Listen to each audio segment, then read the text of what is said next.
Okay, so today is just the midterm review. So I'm just going to go over some basic structure here, and then happy to take questions or walk through some slides that may help generate questions. So just sort of looking forward here. The next reading is not till lecture E4, so we're going to start unit E after the midterm. So the midterm is going to be all next week. And then I think fall break is like right after that. So you don't start lecture E1 for a while. And so the next reading you have to worry about is E4. So if I'm doing my fall break math right, then it's like, E1 is a Thursday, and then there's a week of E2 and E3. And so then you don't have to get to chapter 6 until like the week after that. So it's quite a while away. But I might recommend skimming through, say, chapter 5. I think it might be useful when studying for the midterm. There's some good comments in there that are kind of related to some of the things we've talked about. Otherwise, Muddy's Point due on Sunday, that VinSim assignment, D3, the kind of VinSim toilet model, is also due on Sunday. After the midterm, because depending on how you guys decide to use the midterm, I might not see you next week. There will still be a Muddiest Point that week, and you can focus on sort of the midterm. So what do you think were the clearest parts of the midterm, the muddiest parts, any sort of new insights? That would be, sort of what to do turn in Sunday after the midterm. And then, and the midterm will remind you of this towards the end of it too, but final project groups. So basically you're going to have your midterm, and then the Sunday after lecture E1, so it's sort of like a week after the midterm's completed, I'll expect you to have formed your final project groups. And so definitely start working on that. You can think about that, during stage 2, as you start working with people, noticing who you have good chemistry with. You can post things to that Google Sheet that's online. There's already a couple people have posted there who are looking for team members. So take a look at that Google Sheet that I've linked online to try to make those pairs, shooting for 3 or 4 person groups. And then the midterm. And so we're going to talk about this today, but basically at the top of every module, there are learning outcomes, which are basically a study guide. So what do I think you should know at the end of every module? That's at the top of each module. I've listed those. And within the midterm module, there are some practice problems and solutions. You'll have to take the Canvas, the lockdown browser compliance test for the midterm. Once you take that, that'll unlock the midterm module. And inside there, you'll see, exams from previous semesters, some other practice problems, and other resources as well. So definitely recommend you take a look at that. And then Tuesday, we'll have stage 1. So that's an individual exam. It says Thursday, but yes, these are swapped. So remember, the last time I taught this was spring semester, and the schedule for fall semester is off. And so unfortunately, I can't just grep through all my PowerPoint slides, and so I missed this. This is supposed to be Tuesday, and this is supposed to be Thursday. And when I teach it in the spring, they're not in the same week. So Tuesday, and I'll go and change this. That's when we have stage 1. That's the individual exam. I've opened up the availability window for stage 1 to be all of Monday, all of Tuesday, all of Wednesday. So by that I mean from midnight Monday to 11:59 Wednesday. And so 72 hours starting Monday that you have to start the exam. The exam is a Canvas-based exam. It requires Respondus lockdown browser. If you want to come here Tuesday and take it in class using either these computers or your own laptops, that's fine with me. You don't have to. I provide 90 minutes. It's designed for 75 minutes. And when I say designed for 75 minutes, what I mean is I expect most students to probably finish with it after about 40 minutes. Some will take longer, some will take shorter. So I think all of you will be able to finish it within 75 minutes normally. I provide the extra 15 just for any technical issues that have to do with Canvas. And so if you want to come here, there's nobody that comes after the class, and I'm willing to hang out for 15 more minutes so you have your full 90 minutes. If you want to take it here, you do not have to come here though. Take it wherever you like. You can start it Monday, Tuesday, or Wednesday. It just needs to be done by Wednesday at 11:59. So that's the individual exam. It has to be done. Right, well, that's what I mean by done. So you have to either submit it, if you go over that 11:59, Canvas submits for you automatically. So that's what I mean. You have to be done. by 11:59, or else Canvas will truncate your exam at 11:59. Then stage 2, Thursday at midnight, automatically will pop up. And I've given you Thursday, Friday, and Saturday, that whole availability period. That is not a timed exam. It's a group exam. You can work with anybody in the class in this current semester. You can use your book. You can use your notes. You can open up VinSim if you want, or Insight Maker. Insight Maker is the only sort of internet resource that I'll sort of allow you to use. But otherwise, so yeah, you can work together. It's exactly the same exam. You will not know your scores for stage 1. You will not have the solution set for stage 1. But at the end of stage 1, I remind you before you hit submit that I also allow you, not only do you get one double-sided sheet of hand-produced notes, but I also let you have some blank sheets, and you'll show the camera your blank sheets. So at the end of the exam, I remind you, it's not a bad idea to go through and write down what answers you put down and whichever problems that you thought were most, that you struggled the most with. And then that way, when you go into stage 2, you'll know that those are the ones that you should brush up on, and you'll be able to make sure that you're sort of consistent with the answers that you did in stage 1 for the ones that you maybe, if you just want to know what you did there, so you don't have to rethink all of those problems again. So stage 2, again, is supposed to be, I say it's a group exam. You don't have to take it as a group. You can work alone, just have it open notes or whatever. And then I forget how much the exam totally is worth. It probably says on one of the next slides here, but let's say it's worth 20% of your total grade. What we're going to do is we're going to take your score for stage 1, multiply it by 80%. We're going to take your score for stage 2, multiply it by 20. And then add those two weighted scores together. That will be your score for the midterm, and that goes into calculating your final score for the course. So yeah, question?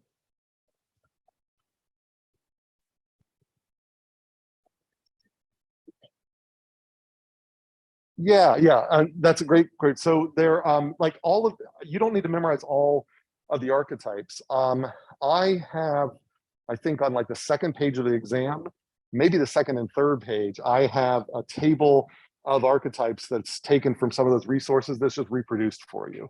So those are available. They're going to be like the little kind of cartoon archetypes and like maybe some very brief descriptions. They're not going to go into great detail. So you have to sort of remember how to parse them, but it should help jog your memory that, oh yeah, there are 2 different types of archetypes we learned with the balancing loops. And this is the 2 balancing loops together. And these are the differences between them and so on. So if I were to ask you in the exam, like, here's a scenario, which archetype do you think best fits this one? You'll be able to scan through that. So yeah, you don't have to write down all the archetypes on your one sheet, your one double-sided sheet. Any other questions online as well? Taking a look at the chat. Okay. All right, so today just sort of designed to be a midterm review.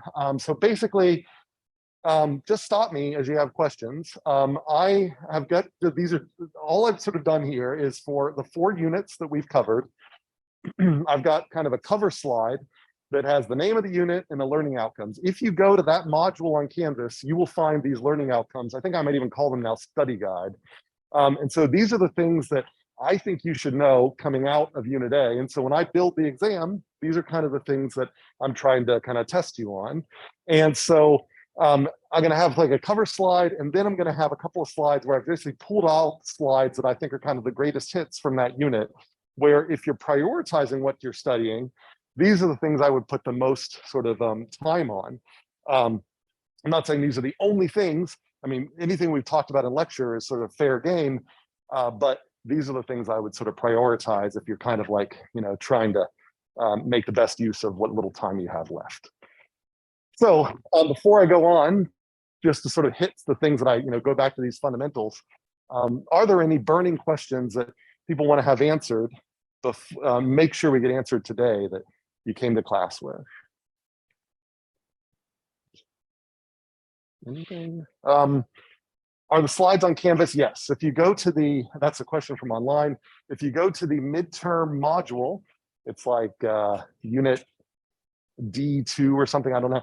But if you go to the midterm module, you'll find these slides. You may have to take that Canvas lockdown browser compliance test. Let's just make sure that you can run lockdown in order to get access to the module. But once you complete that, which is like you open it up in lockdown browser, you check on a checkbox, you hit submit, and you'll be done. Then you can get access to these slides. Any other questions before we plow on through? All right, so going back to the basics here, I would say this quote up here, models answer what if questions, will be something that you should definitely have down. So models are defined by how they're used, not what they're made out of. And so, models can be made out of people like Soylent Green. They can be made out of math, like this sort of Bohr model and Atom. They can be animals. They can be computational. All of these things, they can be graphs. All of these things are models. And it's not their substance that defines them as models, but it's the fact that they are being used to answer what if questions. And so that's kind of this important distinction here, trying to understand what these models are. And there are different types of models that we can focus on, and we can say, why would you use one model over another? And we said, that their mental models are great because that's where we get a lot of our information to reason about the world from our experiences, from the experiences of others that has been communicated to us. The downside is not so great at dynamics. So that's why we've got quantitative models, including mathematical models and computational models. They're much better at handling this complexity and dynamic change, but I hope you've seen now that we're starting to look at these models, they're extremely simplistic. So they only include the very little bit of information from the system that you have chosen to put in them. And so if you leave out something important, the model will not necessarily be very informative. So of quantitative models, we've got math models. So you could write out some equations and you could solve those equations. It's great because those solutions are illustrative of maybe some interesting features, but they can be difficult to solve. They can be hard to understand. And they often, in order to actually do the solution, require you to make some assumptions about what you care about, which is why we have simulation models. They're fast, but they're approximate. They actually do give you dynamical behavior, extremely easy to change. And you can add in a lot of complex concerns into them and demonstrate how those concerns come together in novel ways. Downside is they don't have the nice equation outputs. And a lot of times you're going to depend upon decisions made by whoever built VinSim or Insight Maker or whatever. And so that's a big reason why we had to learn about spreadsheets so we could understand how this whole time step thing was all about and Euler's method and all of that, so that when we go into the sim model and it just says what time step and what integration method you want, you at least sort of know like, oh, I know what you're doing behind the scenes there. Because otherwise you're just taking for granted that the programmers have done the right thing. So that's kind of, they require us to know a little bit more, or they allow us to sort of give a lot of responsibility to programmers, but the trade-off is they're really flexible and super easy to use. So that's sim. So, so any question about those different types of models, mental models, quantitative models, analytical versus simulation?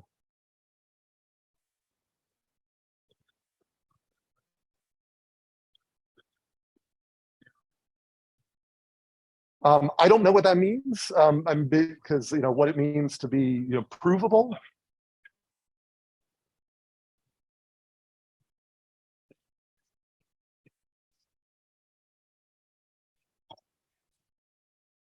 Well, but truth is only defined in terms of axioms, and so the math. That's right. I mean, math doesn't describe anything in the real world. It's just a tool we use to make sense of the real world. But we have no reason to believe that. That's right. That's right. All right. Any other questions about these? Just the general different the separation between the types of models. All right. This is stuff from like the very beginning of stuff. This modeling spectrum is another thing I could ask you about. This idea of very detailed analog models, all the way to metaphorical models that are extremely simplistic. Our models in this class are hopefully somewhere in the middle, probably biased more towards here. But the idea here is that as you give up detail, you gain generality, which helps you make broader statements.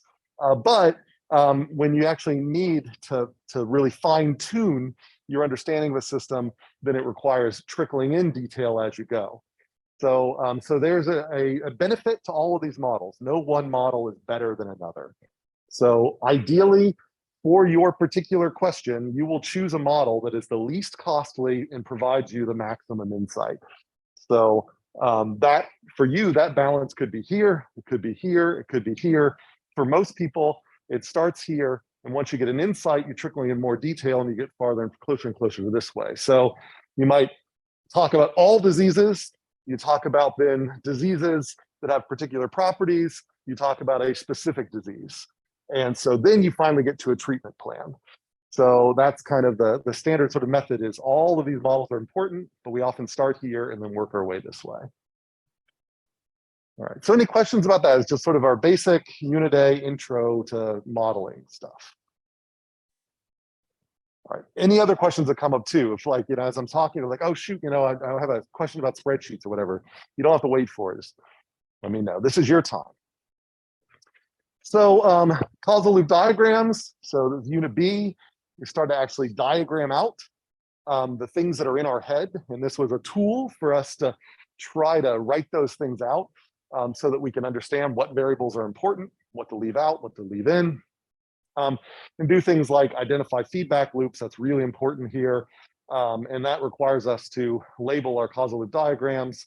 And then I'm not going to ask you specific questions about Vensim. Like I'm not going to say, where do you find the time step in Vensim? But you should, if I show you a diagram drawn in Vensim, you should be able to know that's a flow, that's a link, and so on. I mean, I haven't got the flows yet. We're just talking about CLDs.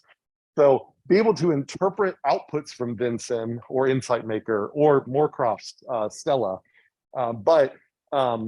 or I think, but I'm not going to ask you technical, practical questions about Vensim, not at least here. Maybe on the final exam, but not at the midterm level. We're sort of just kind of starting there. So CLDs are kind of in between the very, very high level view of the system and a more detailed view of the dynamics. You can go both ways. So if you have sort of a high level view of the system, the CLD helps you get close to the model. Or if I give you a model, you can then diagram out the CLDs. And so, so this is kind of blending this unit and Unit D, but you can imagine that I might give you a stock and flow model and ask you, where the feedback loops are. Or I'll ask you, did I annotate this stock and flow model with the right feedback loops? And that'll require you to draw a causal loop diagram from the stock and flow. So CLDs can be used in both ways. So, and then make sure that we know how to, label these things. So if I give you a description of C and a description of X, that description could be a verbal description. Like I could say, the more, the more instructors there are, maybe the more learning that goes on. And so if this is amount of learning and this is amount of instructors, then we know there's a positive link there. But I could also give you a formula. Like I could say that X is equal to 1 divided by C. Well, if it's 1 divided by C, then if I make C bigger, X will get smaller, and that would be a negative. So if I give you descriptions of variables, can you then place the labels on these links? And you have to kind of think of it relative to sort of a no change baseline. So if we're already thinking of a dynamical situation, like if X is already growing, then I have to ask, would it grow more or less if I change C? So these aren't always interpreted statically. I have to sort of think like, will the growth be more or less than the growth if I didn't change C? That's what I mean by a no change baseline. All right, so any questions about labeling links? I know back in this unit, this came up, I think, in some of the muddiest points. Like people were saying, I need practice labeling links, and hopefully that's gotten a little easier. Definitely something that we'll touch on. No, I would have to tell you what C and X is. Yep, like I'd have to give you a formula. X is equal to C times A. If I said X is equal to C times A, then this would be a plus. Because if I increase C, it would increase X. Also, if I increase A, it would increase X. Okay. Loops, finding those as well. So once you've labeled these things, then you have to know to count the number to be able to find loops. So you can start at a variable and follow it all the way around to the variable again. That's important to find loops. And then once you've got that, you need to count the number of negatives. The odd number of negatives is a negative feedback loop, even number of negatives, positive feedback loop. So being able to recognize those. All of the terms here, snowball effect, positive feedback, virtuous cycle, vicious cycle, these are all synonyms for positive feedback. Likewise, negative, balancing, counteracting, all synonyms for negative feedback. And I should, and this, now that I'm thinking of synonyms, when I go back to labeling links, this plus and minus, remember, these also could be labeled S for same or O for opposite. So know that plus and S are the same and minus and O are the same. So if I grab a causal loop diagram from another textbook where they use S's and O's, I'm expecting you to know that the S's are positive and the O's are negative. Okay. So any questions about the loops, either their labeling or the naming? Questions online? The plus is S. Positive is same. Negative is opposite. It's like thinking about a negative correlation. If something's negatively correlated with something else, it moves in the opposite direction. So then, be able to do things like this. So we did exactly this exercise before, label the loops. And remember, there were 3 loops here. There was a loop that went from A3 all the way back around to A3. There was a loop from B3 all around to B3. And then there was a long loop all the way around the outside. And so I promise that if I give you these things, they're not going to be, they're going to be somewhere in between super tricky and super easy. I'm not going to hide loops. I'm not going to try to move links to make them really close together to make them hard to see. And if I ask you here, I might even tell you, I might even say find the 3 loops so that you'll do that. So, but still, if I ask you to find the loops, just be careful that you're trying to account for all of the loops. But I'm trying to try not to give you any trick questions but they can't be super, super easy because I need to also sort of assess that you're knowing to look for all the loops. Also find errors in loops. And so here, this is a negative feedback loop because it's got 1 negative. Here, this is not a feedback loop because all roads point to D. D does not come back on itself. So this should not be labeled as a feedback loop.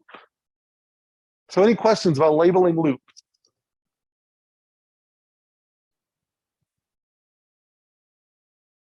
Okay, questions online? All right.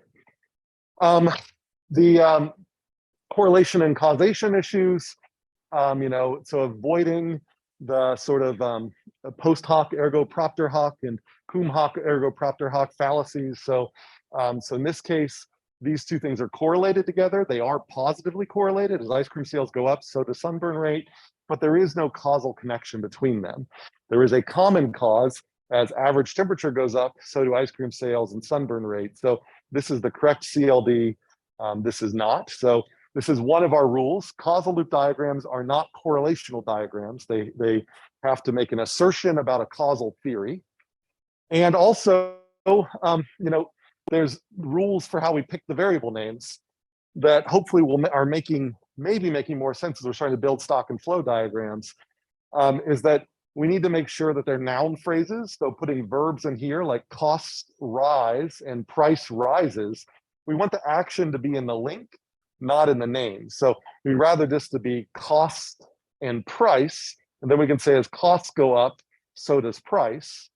And we want to make sure they have a clear sense of direction. So just saying feedback and attitude, those aren't clear what's the direction, but praise is clearly measurable. There's no argument of which direction's which, and morale also has a direction. And the normal sense of direction, and this is less important, but this is a sort of a standard convention, or this is, I don't want to say standard convention, this is a convention that we try to make the normal sense of direction to be positive. So we would say that, instead of saying losses, we'd say, well, it's better to sort of say profits.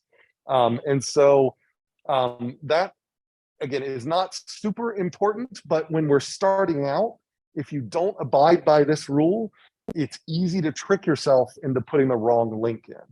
So you have to kind of, it's weird to think as costs go up, I increase my losses. It's a little bit easier. Usually it's cognitively more ergonomic to say, as costs go up, my profits decrease. So that's kind of what we're saying here. If I ask you sort of tests about this, I'm going to probably focus more on these categories up here and this, these, and this here. I just throw that in here because this was on the slide, but because this gets a little subjective, I'll probably hold off on doing a whole lot here, but you should still keep that in mind. All right, so well, I guess I put that, this is sort of the same sort of thing. Noun phrases, avoid verbs. Measurability, or I like to say sortability, those are kind of the things there. So any questions about these rules for drawing CLDs? Again, these are all slides you've seen before, or questions about anything else that just have come up. Again, I want to make sure it's the best use of your time. Okay. So give you a process, ask you to diagram it. So you look at the process, you have to choose the variables, you have to choose all of the labels here. So if I look at a simple process like this, I'm filling a bucket, then I can say, well, the water level is probably one variable, the flow of water is another variable. As water level increases, the flow of water will decrease due to the control. As the flow of water increases, water level will also increase. So this end will be positive and this end will be negative. So we've kind of already done that one before, so I won't annotate it here, but any questions about this? Does this feel like something you could do? If I gave you a description of a system like this, could you sort of find the negative feedback or the positive feedback and diagram it out?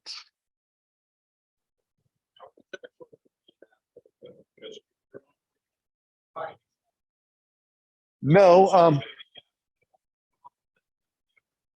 I have a variety of different, so I have multiple choices, I have fill in the blank, I have matching, I have calculation questions where I can give random numbers and allow for random things in response. Aspect of that process. So if you have to calculate a bunch of numbers, I mean, in this class wouldn't be calculating that much. I might ask you for the sum of those numbers. And so if there's a bunch of exponents in an equation or something like that, you could, I might ask you to add up all those exponents, and then that would be a check on your answer. So kind of like a checksum in a bit string. But so there's, you know, I write these things as if they were written, and then I try to come up with clever, or hopefully clever ways to then chop them up into ways that Canvas can auto grade them. But it is a Canvas administered exam after stage 2 is released. I will then, once I make sure all the stage 2s are in, I'll release the solution set and your scores will be about immediately available. So it is an auto graded exam. So expected to kind of be Canvas-y or Scantron-y. I like to ask a lot of sort of like select all type questions too. So it won't just like be like multiple choice, choose one. You might have to choose all, or maybe the right answer will be to choose none. So, and all of the questions will be the same point value. So even though some questions might take you more time, overall, like, you know, in the real world, you're not rewarded for the amount of effort, you're rewarded for an outcome, even if that outcome didn't take you, you know, hardly any time. So concepts are just as important as calculations. So, so if I do think it's important to capture steps in a calculation, I'll break that up into 3 questions so that your success on one doesn't cause you, your success on a downstream one doesn't require success on an upstream one. So you'll kind of get to reset and start in the middle of the problem for the next one. So if you want examples of that, again, there are sample midterms from previous semesters. I think I've even in this class have at least one Canvas-based sample so that you can actually take as many times as you'd like. So you can see how I've done this in the past. Yeah. Yeah. Great question. So, so it could be, and I do see the question online. I'll get to that in just a second. So so the question is, let's bring up the annotations here. Did that show up? Yep.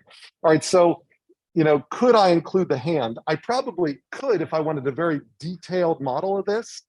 But for this system here, what I probably would just do is sort of say water level. And down here, flow. And then I would model the action of the hand kind of within the link. And so I would say that, well, I mean, this link is just by physics. If the flow goes up, the water goes up. But the hand, I think, would show up in this link.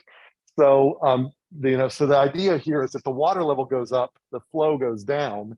And so this minus here reflects the policy, the control policy that is being implemented by the person who's monitoring this and using their hand. So we could imagine a much more detailed CLD where we could actually put like angle of hand here or something like that. And then as long as we agreed on the coordinate frame, we could say, well, as the water level goes up, the angle of the hand moves in this direction, which causes the flow to do this thing.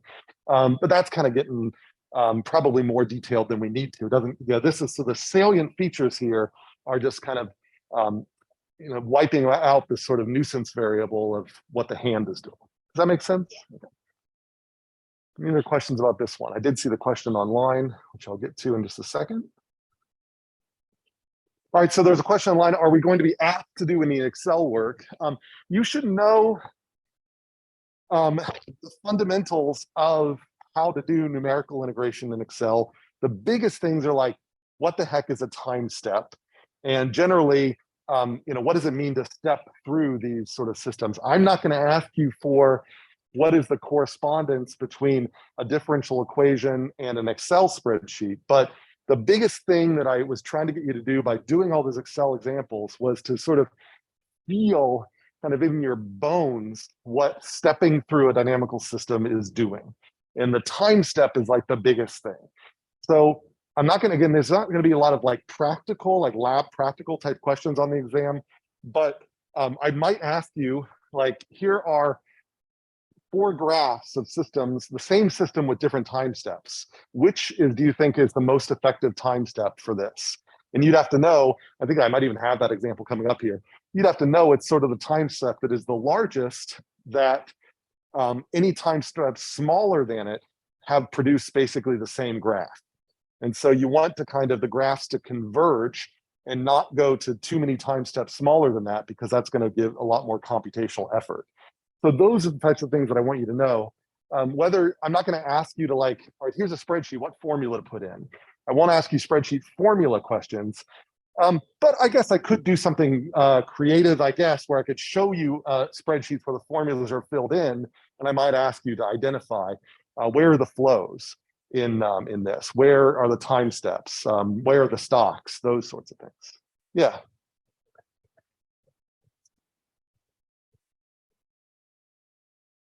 Exactly.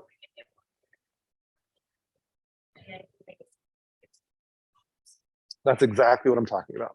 So for those online, so they're saying, when I say time step, I mean DT, and the general rule that if you make it larger, the larger you make DT, the more inaccurate your simulation is. The smaller you make more DT, the longer the computer will take to generate the plots. All right, any other questions online or in class? Okay. All right, tab back here. All right, so again, give you, this is an example we did in class. I'll give you, if I gave you something that looks like this isn't the greatest CLD, but the base idea, if I give you an unlabeled CLD and rough descriptions of what these processes are, then can you then translate descriptions of those processes into links and link labels and loop labels? So, mm-hmm.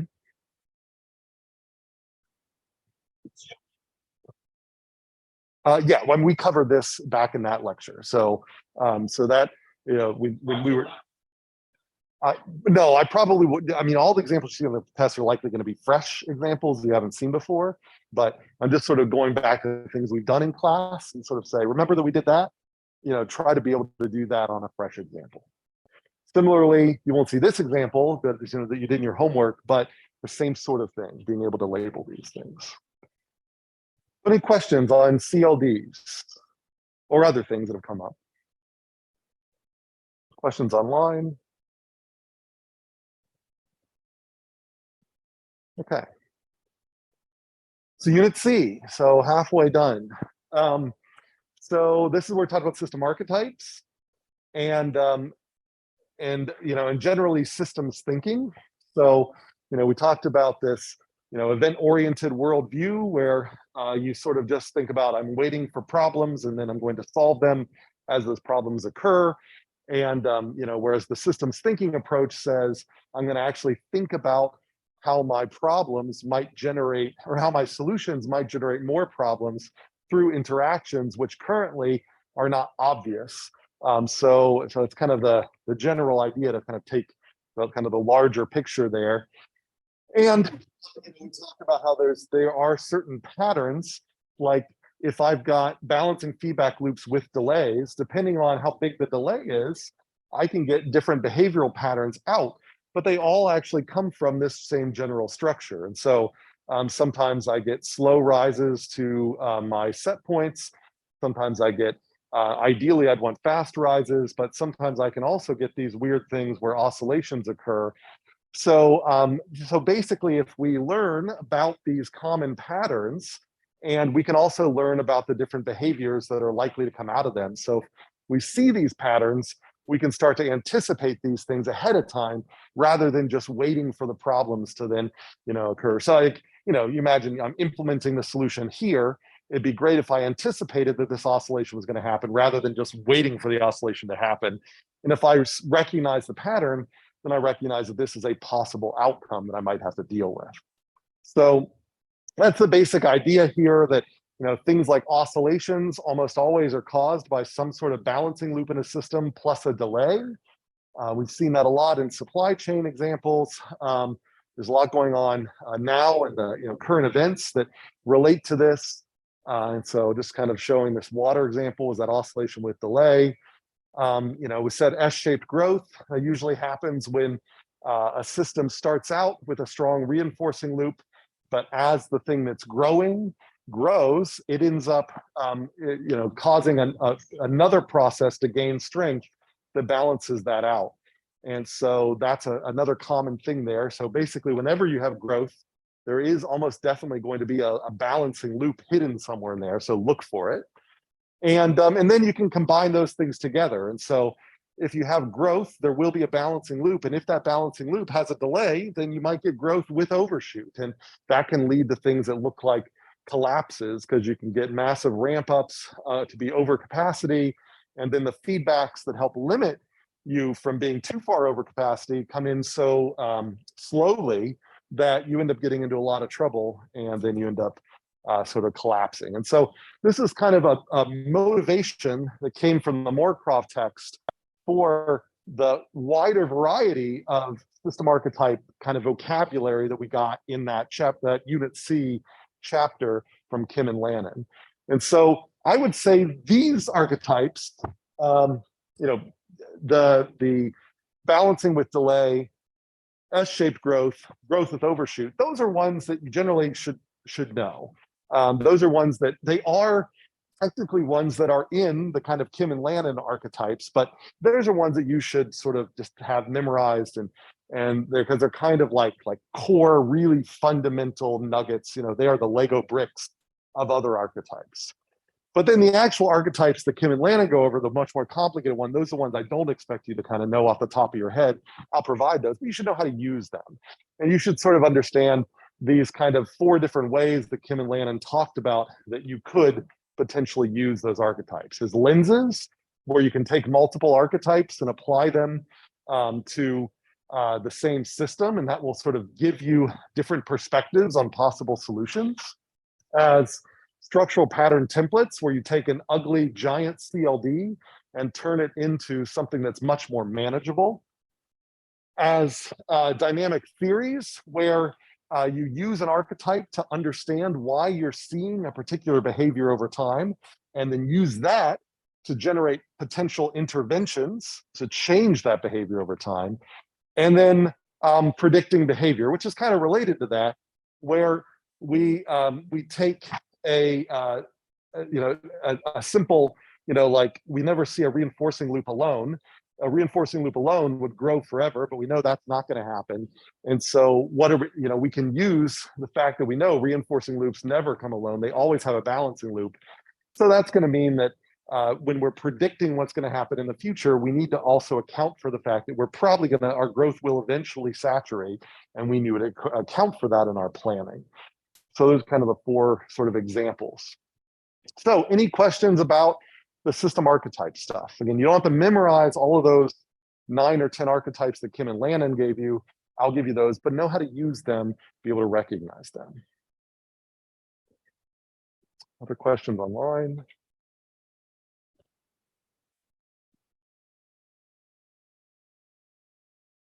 Yeah.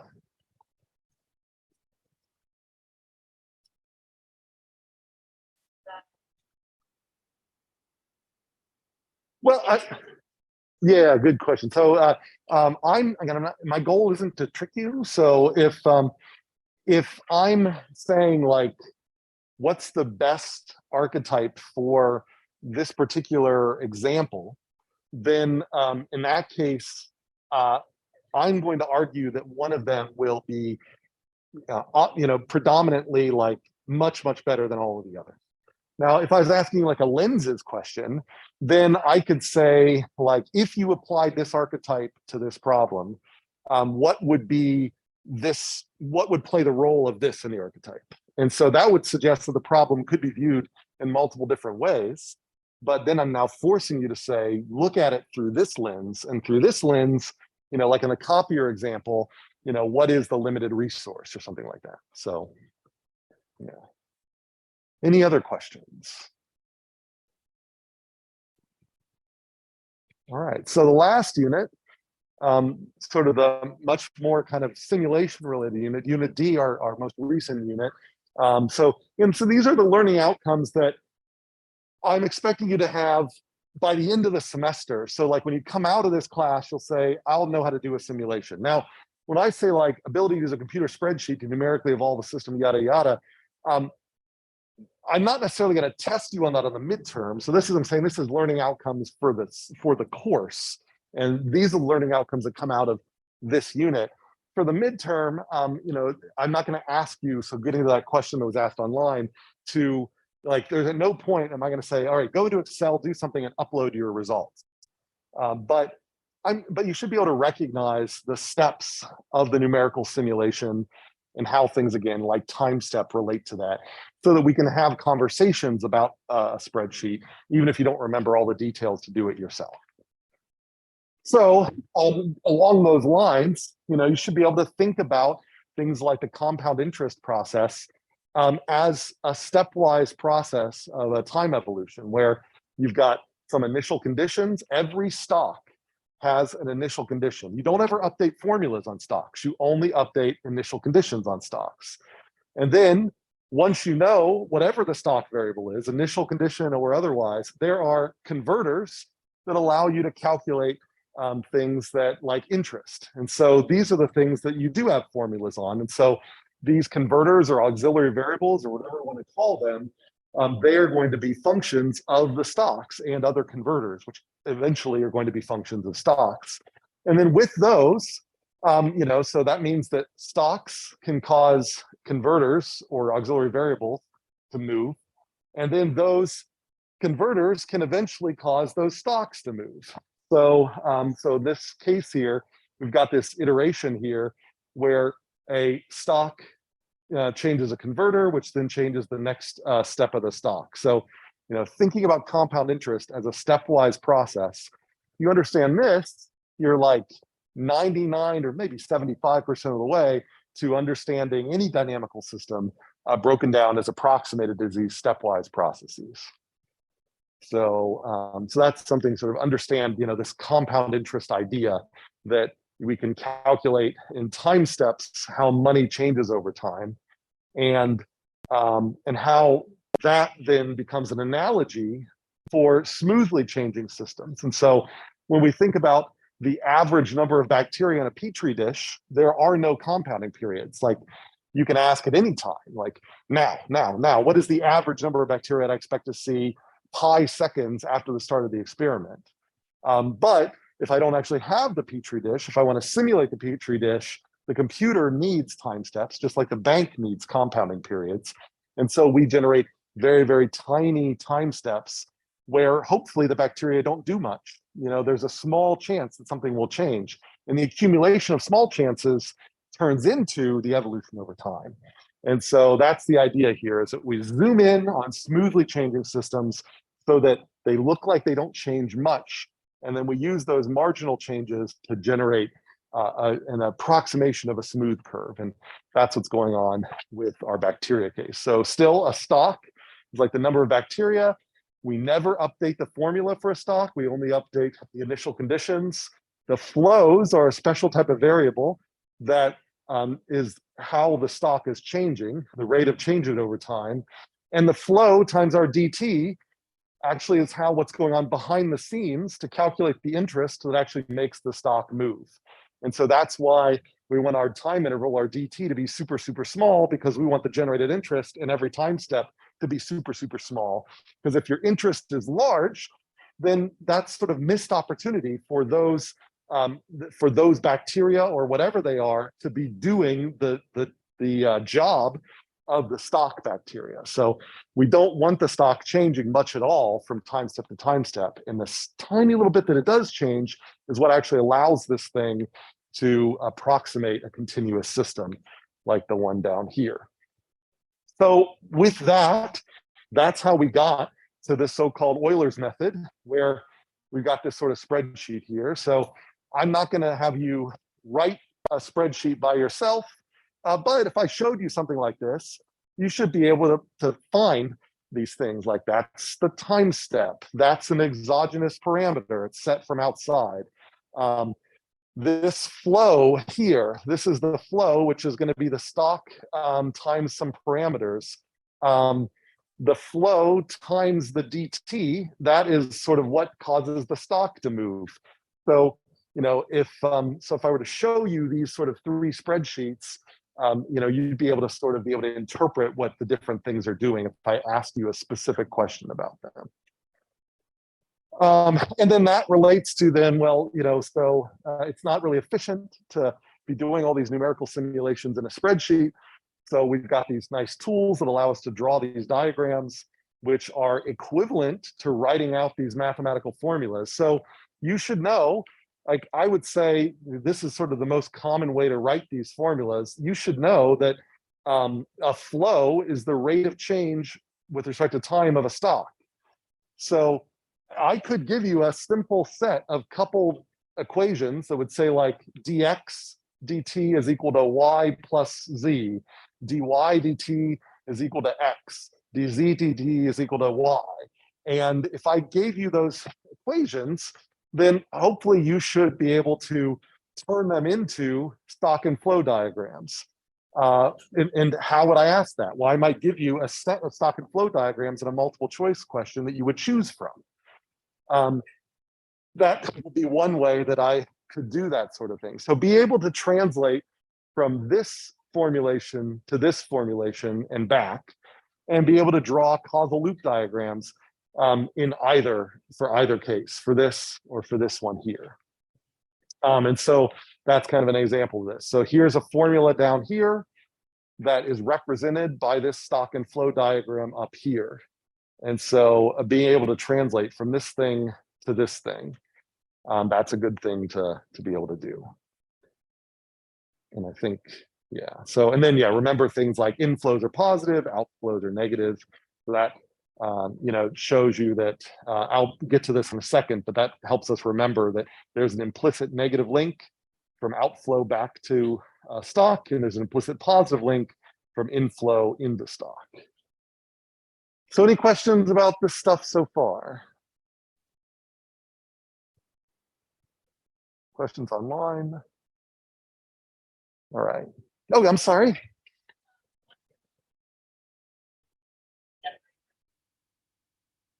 You mean these like ones in the middle? Oh yeah, so that in Vinsim, there is a mode, which I haven't shown you guys yet, but we will after the midterm, where you can actually have it generate behavior over time, little thumbnail behavior over time plots in every variable. So so your all the things that I have on the midterm, I won't have these in, but I added them there to sort of show you that because this exogenous variable is the only thing determining birth rate's constant over time, death rate's constant over time, but bacteria is growing exponentially. And because births is a function of bacteria, it's growing exponentially, so is death. So that's what these little lines are. If you were to go into Vinsim and simulate this thing and then click graph on this, you would just see this curve on an axis. All right. Any other questions? Yeah.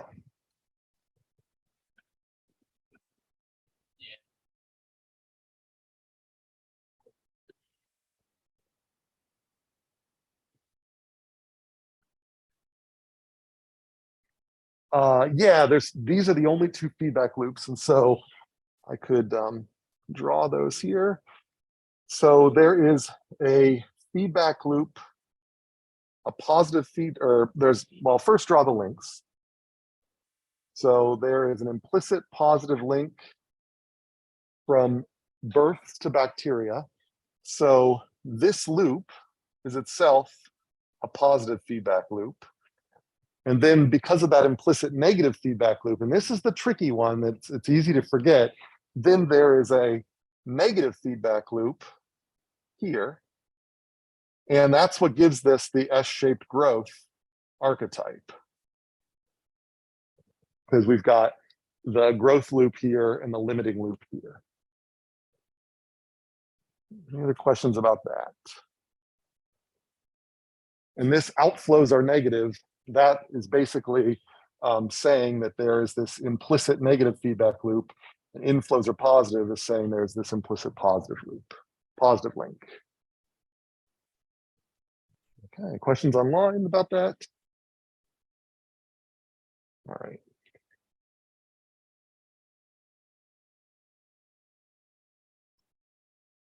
Okay, so this is sort of review then. I mean, I kind of like put a little bit of a bury the lead here a bit, but just kind of remember flows make stocks change over time. Again, just emphasizing this, even though inside Vinsim, you can go into the stocks and it gives you access to the integ formula, the kind of top box, we don't ever touch it.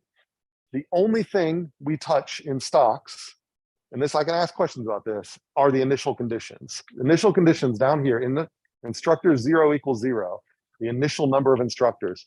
That's the only thing we touch inside stocks. The only way stocks move is if their flows make them move. So if we want something to influence a stock, we have to connect it to its flow. So there are never, ever, ever incoming arrows coming into stocks. There's only flows going into stocks.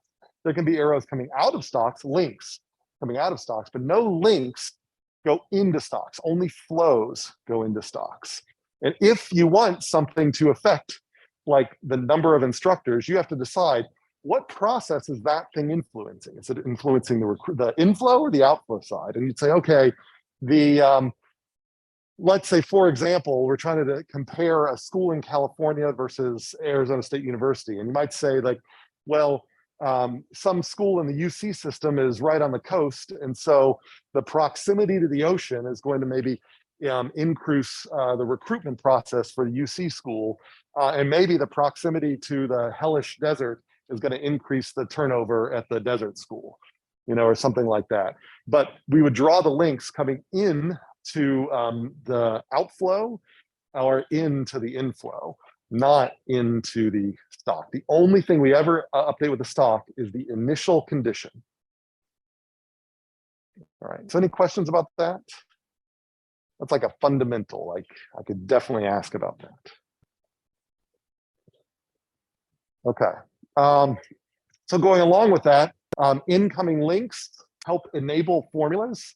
So if I said that there's a formula inside a particular variable, you should be able to recognize that in order for this formula to be valid, there has to be a certain structure of the links. So I could give you a formula and I could say, of all of the causal loop diagrams you see below, what's consistent with this formula? And so if there's A is equal to some formula that includes B and C, then this would be the right CLD, because A is taking as inputs B and C. Okay. Other things, I like this notion of sectors. So know the term sector map, know the term sector, this basic idea that this is a kind of a high level way to compartmentalize kind of sections of stock and flow diagrams to make them easier to work with. There is no formal definition of what a sector is. It's just meant to be helpful. But roughly speaking, when you create sectors on top of a stock and flow diagram, then you're going to have more integration, so a lot more links inside the sector than between the sectors. And that allows us to think of the links between the sectors as exogenous variables inside the sector. But then when you plug everything in together, you endogenize all those exogenous variables, and that allows these sectors to influence each other. And that, and the advantage of that is it sort of gives us all the benefits of the simplicity of CLDs while allowing us to have all the detail of stock and flow diagrams. So underneath it all, we have a complex stock and flow diagram, but at the level we present to our stakeholders, we can say, well, rather than you having to see all the ugly stock and flow stuff, just know we've got a general process going on in community that affects the police department and so on. And we don't label these links. We just say there are feedbacks that go from community to police department all the way back to community. And we don't know, is this a positive feedback, whatever. We're just saying there are feedbacks. So it's just a way to present or understand complex stock and flow diagrams that gives us the simplicity of CLDs while allowing us to still have an implementable system. So any questions about this idea of sectors? I think I've got examples of sectors here. So like in this particular example, and we just recently talked about this, these are the sectors here. So there's the community sector, the police sector, the street market sector, the drug user sector. And you can see that within every sector, it looks like in the police department, it looks like call for police action is an exogenous variable, like a slider that the designer would slide around and see how it affects the police department. But in reality, it's an output from the community sector. So the SIM is going to know, because these are folders inside the SIM, that these two variables, this is just an alias for this variable over here. So the then SIM or insight maker is going to link all of these up together by their common variable names. So in reality, these four are all connected, but we can present each four independently, and it makes it much easier to present this model. Okay. Questions about any of that? Great. All right, so a few practice problems. So this is, you won't see this one on the exam, but here's but if we can go through this one, then it's is kind of a good example of something I might ask you to do. Now, this is a little more complicated because, you may not know what thrombin is, and how prothrombin activator works and things like that. But if I were to give you something this complex on exam, I would explain that out. I'd say that well, the formation of prothrombin activator is going to increase the amount of thrombin, and you would know that, okay, that means that I put a plus here. So I could go around this thing, all of these, and I probably wouldn't give you something where you have to label this number of links. But if you can label this number of links, then you're probably in pretty good shape. So you label the links and label the loops.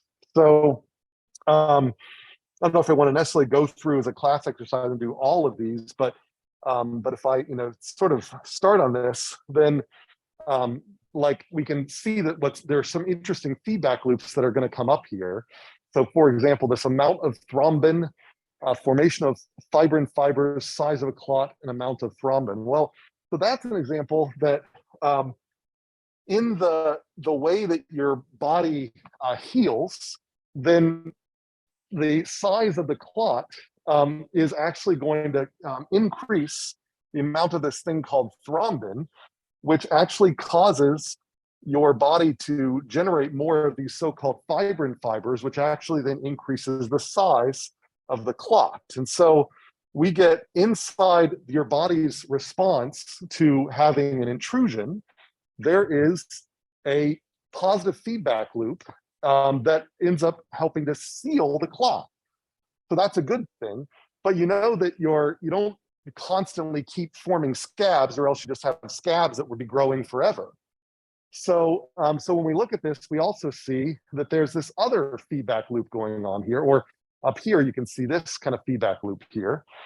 In which case, the size of the wound opening, well, it turns out that that increases the formation of these fibers, which we know increase the size of the clot. But as you get a scab, basically, the wound opening starts closing off. And so that ends up being a negative loop here. And so up here, you end up having a negative feedback loop.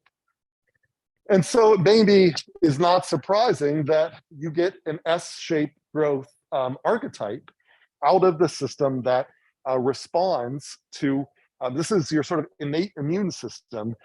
You know, as you get an intrusion, you don't realize it's there, but the instant you get the intrusion, you then, your body kicks into high gear, and it starts forming a temporary barrier. And once that temporary barrier is big enough, then it stops forming that barrier. And so it turns the process off, and then it disappears. And so that's kind of an example where if I were to give you, and there's other sort of loops that are happening here, I could give you something like this, ask you to label the links and try to label the loops. And then if there are archetypes, and they would be pretty obvious archetypes, that I might ask you to say, do you notice any particular type of archetypes? Or I might ask you to interpret that, like, you know, something about, you know, what does the existence of the S-shaped growth archetype imply about the system? And you'd have to know that that implies there's kind of like a rapid increase in this case, a clot, followed by a decrease in activity over time. So, and I've got, I think, on the next slide, all of these labeled. So if you'd like to try this one at home, then you've got all of those here. And I think if I look through that, there's definitely 2 loops here, and I don't think there's any other loops here. All right, so, so any questions about that example? So again, I would give you something that's less requiring a little bit of background in physiology to understand, but this is an example where I could give you something involving a system we haven't seen before and ask you to label the links and label the loops.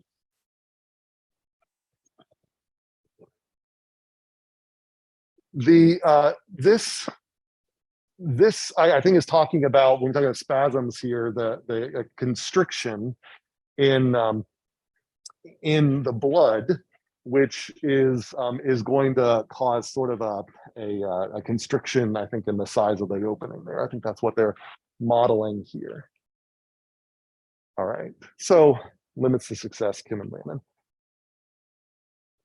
All right, so other things, I've mentioned this kind of before. Let me bring the chat up, make sure I don't miss anything.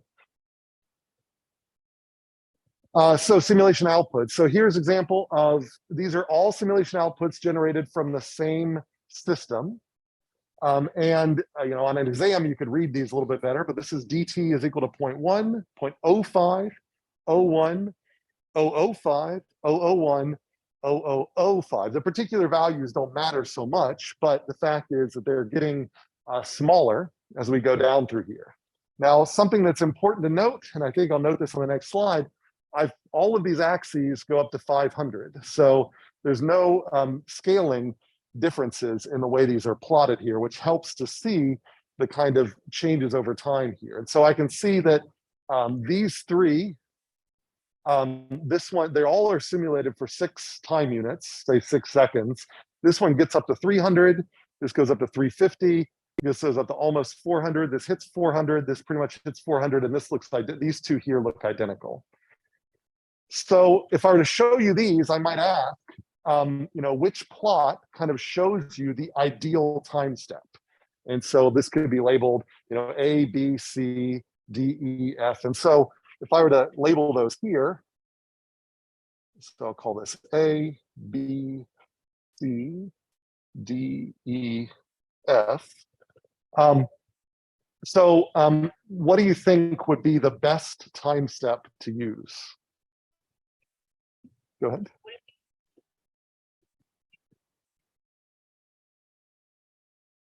Yeah, I would say E is probably a good answer. I would say that I would have less ambiguity on an exam here. I kind of wanted to sort of generate a little discussion. And I'd say E would be a very relevant answer because as you said, E and F look identical, but E has got a bigger time step. And why is it important to have as big of a time step as possible? Easier to compute or less time to compute. So less steps of the spreadsheet. You know, as you guys have now seen, as you make DT smaller, you got to have more and more rows of that spreadsheet. Yeah.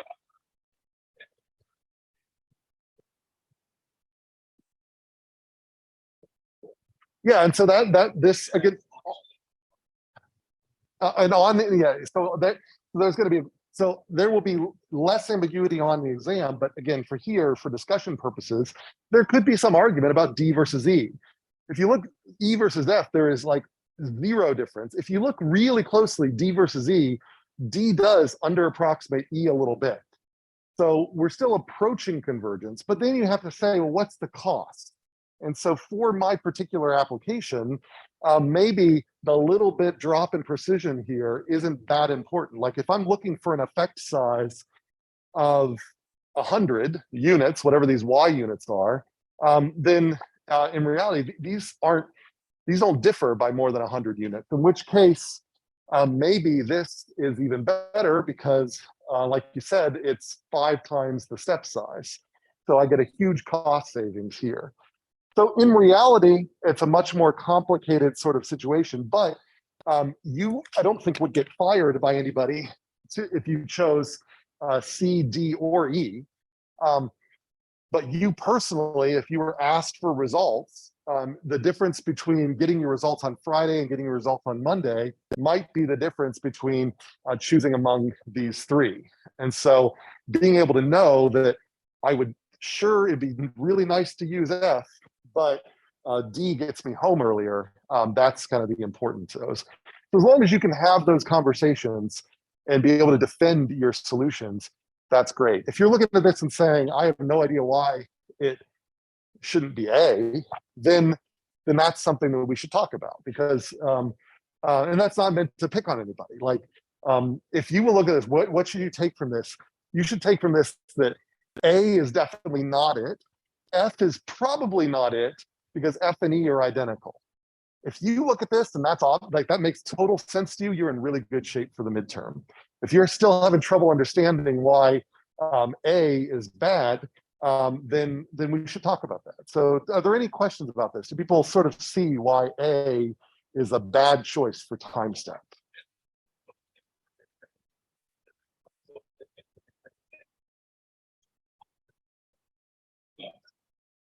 Yes, I mean, so even like doing these sort of pilot studies to figure out whether you're in the ballpark of the right time step is going to require you to run this on a case-by-case basis for each one. And then deciding what is a good convergence bound, that also is going to vary on a case-by-case basis. And so, the quantitative choice of time step is something that will require you to sort of look to the problem. But qualitatively, this pattern will exist where I would say, regardless of your application, you're probably going to be sitting kind of along this diagonal.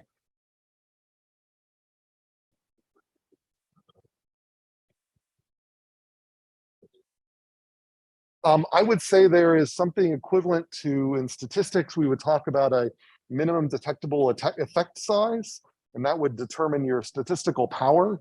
And it's the same idea here, where if it's really important for you to differentiate between 4 units, then you better make sure you converge within 4 units. If you've got enough room for 100 units, you got a lot more freedom to do a cheaper experiment. Yeah. Sounds great. Oilers, yep. Or yeah, Yeah, no, that's fine. No, that wasn't meant to be a correction. It just, yeah, the Euler's method. Yep. No, no, I mean, I would say if you understand that spreadsheet, like if I could show you that spreadsheet and ask you questions about it, you understand Euler's method. That's Euler's method. So like if I ask, if in a more advanced class, I might ask you the difference between Euler's method and the Runge-Kutta integration method. And that will be much more complicated. So I see it's 5:45 now. I just want to see if there's any other important things. Oh, yes. Yeah, so the only other thing I want to point out to you, if I do give you these plots, make sure their scaling is the same, because that's going to definitely change how these work. If I can get that to go away. Okay, there. Other things, I could show you a graph like these, where I've got inflows and outflows. I would recommend looking back at this slide. I think it's a really cute example.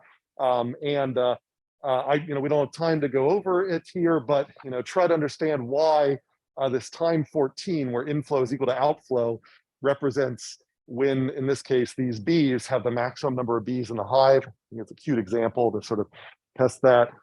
Try to guess formulas, simple formulas based on units and information from the stock and flow diagram about what's going into what. Those are good things. And then if I give you formulas like this, see if you can turn them into stock and flow diagrams. So again, more formulas, coupled stock and flow diagrams. And then, like I said, this is another example I recommend you take a look at. If I give you a set of equations like this, can you turn them into the stock and flow diagrams? Can you label their links? Can you find their loops? Can you make sure that you catch the way that outflows here? So like notice a negative direction, this can be implemented as an outflow or an inflow with a negative formula.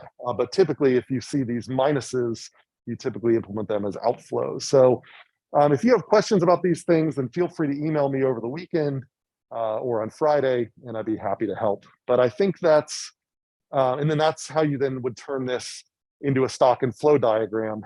Turn the flow into a variable, leave the stocks as they are, connect them up. And that, I think, is all I've got. So I won't keep you any longer. I'm not going to have an attendance question today. You don't have to come Tuesday, but you're welcome to. And likewise Thursday. Yep. Yep. Let me just stop the recording and then so for those online, I'm just going to go ahead and stop the recording, but I will stick around if you have any questions yourself. Just give me 1 second.